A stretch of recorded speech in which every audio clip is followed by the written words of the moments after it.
Bueno, fundamentalmente hoy me gustaría que habláramos de la creatividad, es decir, de la capacidad natural que tenemos nosotros, los seres humanos, para aflorar recursos, posibilidades y fortalezas que realmente muchas veces no sabemos ni siquiera que los tenemos dentro.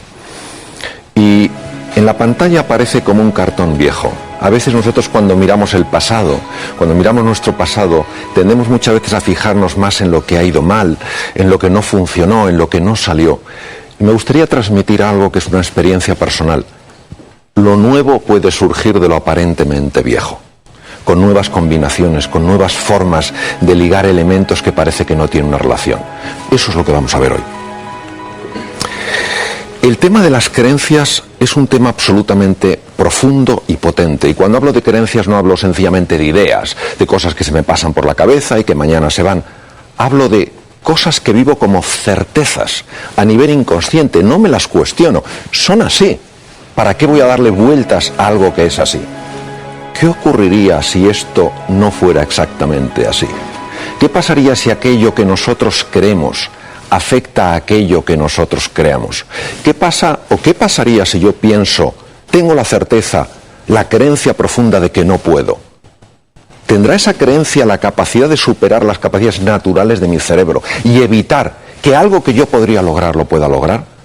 Pues lo que nosotros sabemos desde el punto de vista científico es que es así. Es decir, las creencias tienen la capacidad de crear realidades en el ser humano. Nosotros, cuando vemos techos, tenemos muchas veces la sensación de que esos techos no se pueden romper. Y eso genera una sensación de indefensión, de pequeñez, de insignificancia. No puedo, no alcanzo. Lo que me gustaría es plantear la siguiente cuestión. ¿Qué pasaría si muchos de esos techos que para nosotros son de cemento, en realidad fueran techos de cristal? ¿Acaso, si fuéramos más conscientes de que lo que nos separa de otra realidad mucho más inspiradora, mucho más potente, es un techo de cristal, no haríamos el esfuerzo de romperlo? Pues lo que vamos a ver es de qué manera el ser humano puede transformar esos techos que ve de cemento en techos de cristal. Lo cual no quiere decir que el ser humano sea ilimitado, esto sería una prepotencia y una arrogancia. Quiere decir que el ser humano se limita a sí mismo mucho más de lo que él sabe que se está limitando. Esto es un ser humano. Estoy profundamente enamorado del cerebro humano y sé que no hay problema con el cerebro. El cerebro tiene una capacidad tan asombrosa de acercarse a la realidad, de conocer la realidad, de establecer relaciones causa-efecto. Pero ¿cuál es la misión del cerebro? La misión del cerebro fundamentalmente es una, ayudarnos a sobrevivir y adaptarnos. Y para eso, ¿qué tiene que ser capaz de lograr? Tiene que lograr eso que es ver posibilidades donde no son obvias. Por tanto, cualquier persona hoy en día, incluso una situación tan compleja como la actual, no podemos minimizar la seriedad del contexto en el que estamos. Cuando una persona no está viendo posibilidades, me gustaría plantearle que tal vez no esté dejando que su cerebro haga realmente su función. Aquí pongo un ejemplo de un cerebro que buscando esas posibilidades en un momento determinado encontró en las selvas perdidas de la península del Yucatán o de otros lugares tesoros absolutamente fascinantes. Nos pasa igual a las personas. Lo que ocurre es que en una metáfora que tiene pues obviamente sus deficiencias, pero si comparáramos el cerebro a un ordenador, lo que yo obtengo de ese ordenador no depende solo de la calidad de ese ordenador, sino del programa que yo estoy introduciendo, el sistema operativo. Los seres humanos a través de la mente podemos generar procesos, sistemas operativos que evitan que el cerebro funcione al nivel de sus verdaderas posibilidades. ¿Qué pasa? Que mientras yo no cambie mi capacidad de observar, mientras yo no sea un observador diferente de la realidad, mientras yo no mire de otra manera, ¿cómo voy a ver una realidad diferente? Es decir, la invitación para todos nosotros es la de convertirnos en distintos, en diferentes observadores de la realidad. No en convertirnos en una persona distinta a quienes somos, sino ser mucho más quienes somos. Y desde este ser real, observar. Por ejemplo, un niño, ¿cómo observa? Un niño observa con una mirada interesada, con una mirada curiosa, con una mirada fascinada. ¿Qué hace el adulto? El adulto deja la cara puesta y se lleva la cabeza a otro sitio. Y se pone a pensar en lo que tenía que haber hecho ayer, lo que tendrá que hacer mañana. Ser observador distinto en la realidad es la posibilidad que todo ser humano tiene para encontrar oportunidades en espacios donde normalmente no las ve. Y esta transformación en el observador implica conocer un aspecto fundamental de la mente. Cuando el profesor Roger Sperry, norteamericano, ganó el premio Nobel de Medicina y Fisiología, lo hizo porque hizo un descubrimiento espectacular. Se dio cuenta que nosotros no solo tenemos una mente.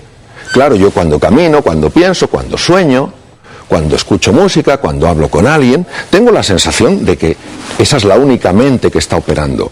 Sperry se dio cuenta de que tenemos dos mentes diferentes, que en principio idealmente tendrían que colaborar juntas para ayudarnos a ver esas posibilidades que nos permiten adaptarnos a un mundo nuevo. ¿Y si eso no fuera así? ¿Y si por algunas razones esas dos mentes, lejos de colaborar, muchas veces combatieran en un plano oculto del que yo no me estoy dando cuenta?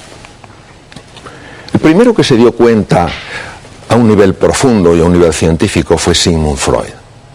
Observando a Charcot en París, vio ciertas cosas absolutamente revolucionarias. Se dio cuenta de que había un plano en la mente que los propios médicos, los psicólogos, los psiquiatras, pues desconocían. Y empezó a acercarse a ese plano para ver qué sucedía.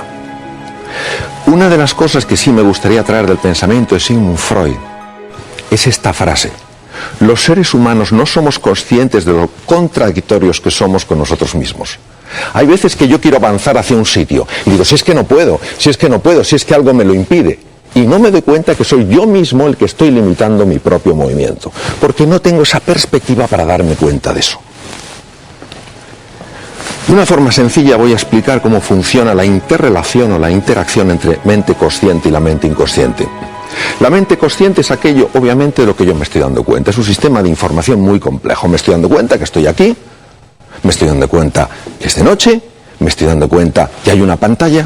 La mente inconsciente es una mente oscura. Y cuando digo oscura no quiero decir mala ni perversa. Quiero decir que trabaja por debajo de la consciencia. Nos interesa precisamente la mente inconsciente, porque es la que más afecta a la hora de aflorar recursos o mantenerlos cautivos y secuestrados. Dentro de la mente inconsciente hay que distinguir dos apartados bien diferentes. El primero es lo que se llama la mente repetitiva, generadora de automatismos. Por ejemplo, ¿a quién no le ha pasado lo siguiente?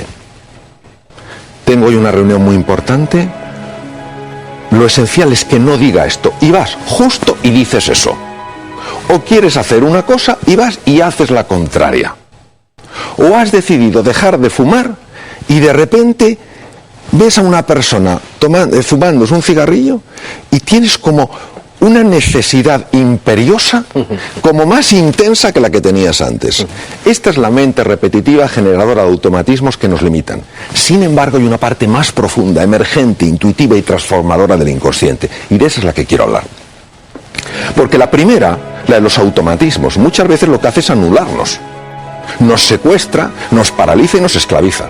Pero la otra parte, si consiguiéramos conectar con ella, nos ayudaría porque tiene un potencial absolutamente excepcional. ¿Cómo funciona esta parte que nos ayuda? Funciona con un sistema en paralelo, porque está muy ligada al hemisferio derecho del cerebro. ¿Qué es un sistema en paralelo? Un sistema en paralelo es muy fácil de entender. Es que yo voy cogiendo información de distintos sitios que aparentemente no tienen ninguna relación entre sí, y encuentro una relación que es creativa, que es innovadora y añade valor a mi vida. De 3 puntos, que el hemisferio izquierdo, la mente consciente, es incapaz de ver la relación, el hemisferio derecho ve la posibilidad de un triángulo. Pero ¿qué pasa? Que yo no soy consciente de que él está generando ese tipo de conexiones, analizando todos los aspectos que pueden tener en común cosas que a nivel consciente parece que no tienen nada en común. Ahora, ¿cómo se accede a nivel del inconsciente? Para acceder al nivel inconsciente es esencial entender el impacto de las emociones. Si una persona no está entusiasmada con algo, no está determinada y resuelta a lograr algo, si no es persistente y no es paciente, esa parte que ayuda del inconsciente no se pone en marcha, porque esa parte que se pone en marcha no se pone por un razonamiento lógico, sino por un vínculo emocional, ya que el hemisferio derecho está mucho más vinculado con el sistema emocional que el hemisferio izquierdo. Entonces, ¿cuál es el proceso que nos ayuda a despegar? En esta metáfora tan preciosa de un animal pequeñito, vulnerable, como el gusano, que es incapaz de saltar de rama en rama y ve imposible la posibilidad de volar, si ese gusano comprendiera que esa posibilidad de volar es real, existe, y lo único que tiene que hacer es favorecer que se despliegue, entonces seguro que sí se ponía en ese proceso de entrenamiento al que le lleva la vida para que eso surja. Lo que sabemos es que son una serie de fases las que indican que se está conectando con el inconsciente. La primera es la fase de descubrimiento. ¿Qué es una fase de descubrimiento? Una fase de descubrimiento es muy sencilla de explicar. Es donde yo antes veía un muro, una pared de ladrillo sólido, es inaccesible para mí, yo no puedo, yo no valgo, yo no sirvo, no soy capaz, de repente se abre un mundo nuevo. Me doy cuenta de que sí que puedo. Me doy cuenta sobre todo de que hay algo más allá de ese muro que yo veía. ¿Qué pasa? Que cuando uno cambia un muro por este paisaje tan extraordinario, se da cuenta de que se ha abierto un nuevo mundo. ¿Y qué pasa? Que este paisaje, esta visión, este horizonte, tiene la fuerza de inspirarme y decir, ven, da un paso adelante. Y entonces se abren lo que yo llamo las fuerzas del corazón. El corazón, representado aquí en color rojo, está envuelto en 6 capas, porque en mi experiencia son 6 las fuerzas del corazón que se abren cuando alguien se siente inspirado por una nueva posibilidad. Y son estas. La primera es la pasión. Empiezas a sentir pasión por eso que quieres conocer con mayor profundidad. El coraje.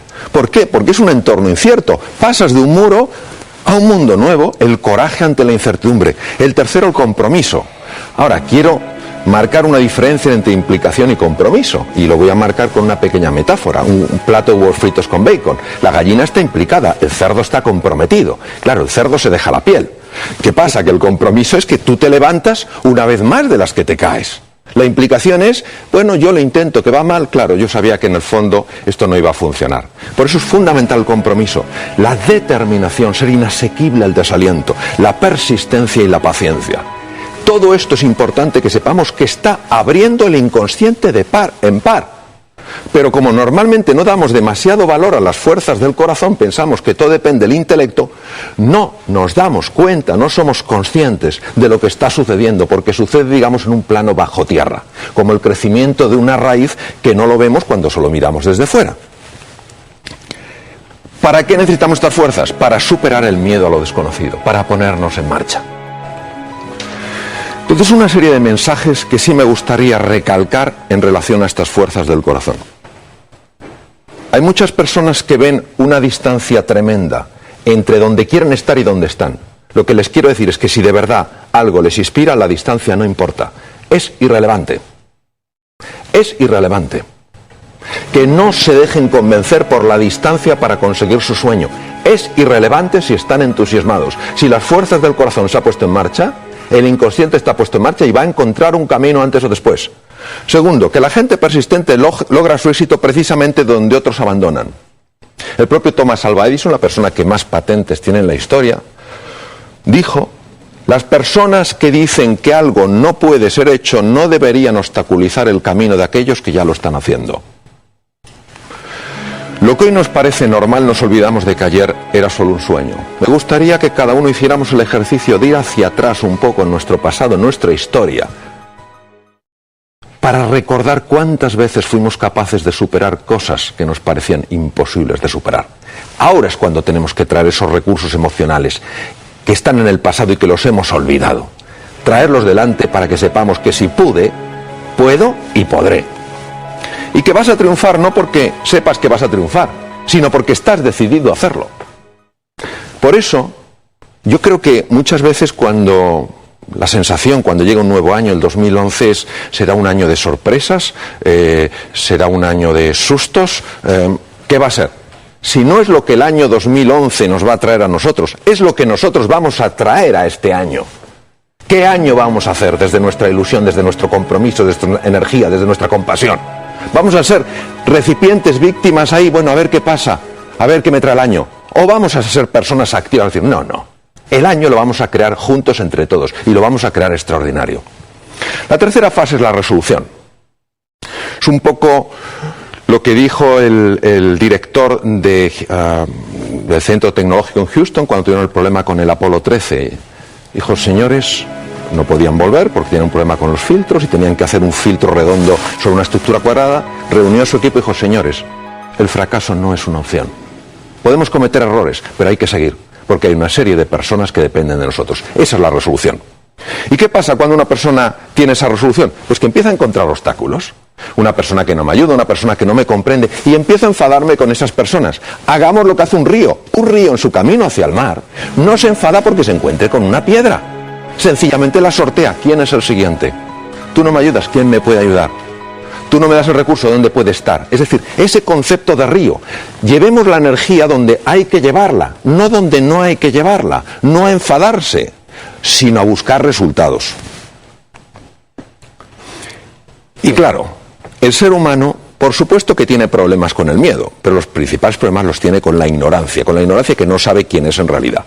¿Cómo podemos pasar de ese paradigma del miedo, de esa lente del miedo donde nos sentimos asustados por las cosas, a una de confianza, yo puedo? No quiere decir que lo pueda todo, pero desde luego algo puedo. Pues Hermann Hesse, este escritor tan extraordinario, decía que para que surja lo que de verdad es posible, es preciso intentar una y otra vez, determinación, persistencia, paciencia, aquello que nos parece imposible. ¿Queremos saber cómo pasar del paradigma del miedo al de la confianza y cómo trascender nuestras aparentes limitaciones? 1. Comienza justo donde estés y con lo que tengas. Nunca vas a tener el día ideal. Nunca vas a tener la oportunidad única. Nunca vas a tener el chollo. Es decir, el mejor momento para empezar es aquí y ahora. Con lo que tengas, con lo que puedas, con lo que encuentres. Ponte en marcha. Es la acción lo que marca la diferencia. En épocas donde lo que toca es esforzarse, no dejes de hacerlo. Es decir, hay épocas en las que lo que toca es divertirse. Claro que es más agradable, pero esta época lo que nos toca a todos es esforzarnos. 2 veces, 3 veces, 4 veces, 10 veces más que antes. Cuanto menos te asocies con cierto tipo de personas, más mejorará tu vida. Esto es un agujero negro, chupa la energía. Hay personas que no es que estén pasándolo mal, que eso es totalmente distinto, que estén en una situación... Hay personas que necesitan aspirar energía de los demás, son como agujeros negros. Mi sugerencia es mantenerse un poco alejados de ellos. Son seres tan válidos como los demás, pero siempre encontrarán razones para explicarnos por qué lo nuestro no va a funcionar. Sé valiente, aguanta y confía, poco a poco aprenderás y cada vez lo harás mejor. El inconsciente se va abriendo, vas aprendiendo sin darte cuenta, vas ganando competencia, vas ganando dominancia. Que seamos sembradores de ilusión, en un momento donde tanta gente siembra desesperanza. Lo que necesitamos es sembrar ilusión. Y además, tener cuidado para no dejar que esas semillas se marchiten. Recuerdo un chiste, una viñeta en el New York Times donde se veía pues un yogi rodeado de discípulos y una persona con una camisa de fuerza. Y la persona con la camisa de fuerza le preguntaba al yogi, oye, si tú estás diciendo lo mismo que yo he dicho, ¿por qué a ti te alaban y a mí me han puesto con una camisa de fuerza? Y él dijo, porque yo tengo cuidado a quien se lo cuento. Pues es lo mismo, es decir, cuando tengas una semilla de ilusión, no se la vayas a contar a la persona más negativa, porque lo que va a hacer probablemente es pisotearla. Cuéntasela a aquella persona que está también sedienta de ilusión, sedienta de ganas de crecer y evolucionar. Que inventemos un futuro ilusionante y antes o después encontraremos un camino. Hemos de confiar en el inconsciente. No lo hablo desde la teoría, no lo hablo de los estudios, lo hablo desde la profunda experiencia en mí y en otras personas. Hay algo extraordinario que se va abriendo cuando nosotros queremos. Aquí hay una frase curiosa, que es que no me cabe ni la más ligera duda de que cualquier hombre o mujer pueden alcanzar lo que yo he conseguido, siempre que realicen el mismo esfuerzo por cultivar la misma esperanza y fe. ¿Quién fue? Mahatma Gandhi. Y sí me gustaría finalizar con estas frases, con todo el cariño, toda la ilusión y todo el convencimiento de que en el interior del ser humano está todo lo que él necesita, ella necesita, para salir reforzado de cualquier situación que la vida les presente. Nadie puede hacernos cambiar.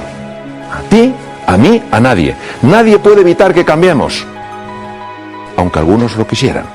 Nadie sabe realmente cómo hemos de cambiar. Solo nosotros. Los demás no. Ni siquiera tú mismo. Entonces, ¿cuándo lo sabré? Lo sabré cuando me ponga en marcha. Hi ha límits? Bueno, perquè no tothom pot fer allò que voldria fer. No tothom pot fer realitat aquell somni que ha tingut, perquè potser no ha tingut la preparació necessària, ni té l'educació necessària, ni té els mitjans necessaris. Muy bien. Es una pregunta muy honda y difícil de responder. Creo que cuando el ser humano cree que no tiene límites, puede caer en algo peligrosísimo, que es la soberbia, es la arrogancia. La mitología griega decía que cuando los dioses querían destruir a alguien, le llenaban de arrogancia y él solo se destruía. Entonces, esa sensación de que no hay ningún límite para el ser humano, yo no la comparto. Creo que sí tenemos límites, creo que hay que aceptarlos, creo que hay que comprender que la fragilidad es parte de nuestra existencia. Lo que también creo es que la mayor parte de las limitaciones que experimentamos no son limitaciones reales, son limitaciones mentales. ¿Qué pasa cuando una persona intenta romper uno de esos límites? ¿Qué pasa si no lo rompe? No importa, porque por el solo hecho de entrenarse para romperlo, ya ha crecido como ser humano. No es solo el logro, no solo es el objetivo, es el proceso. En realidad el objetivo, los objetivos los necesitamos no tanto para alcanzarnos, sino para convertirnos en la persona real que somos. Es ese estirarnos lo que va sacando lo mejor que hay en nosotros. A lo mejor no consigo ese objetivo, lo importante es que he crecido, que he aprendido. Si hi ha algun mandatari polític o mandataris polítics que actuen com a forats negres. Bueno, hay que tener en cuenta que las fuerzas negras, en el sentido, los agujeros negros, con esa capacidad de atracción, bueno, tienen eso, tienen una capacidad de atracción. Si vemos que una persona empieza a criticar a otra persona, veremos cómo enseguida empieza a generarse un corrillo. Es decir, no cabe duda que hay una parte en el ser humano que es atraída por esa negatividad.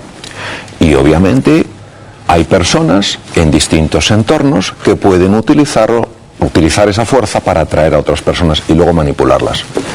Creo que es triste que, teniendo en cuenta todo lo que el ser humano puede poner en marcha para atraer de una manera bella, generadora de valor y de abundancia a los demás, decida poner en marcha esa fuerza. Es decir, si la única manera que tenemos de relacionarnos con la realidad es buscar lo más sórdido, lo más dañino, lo más oscuro, creo que en el fondo i al final esa fuerza se volverà contra nosotros. Després vostè ha dit tria bé les persones aquí, més o menys, ho ha dit més o menys així, tria bé les persones a qui expliques els teus projectes, perquè si en tries una que és negativa no t'ajudarà. I com selecciones les persones? Bueno,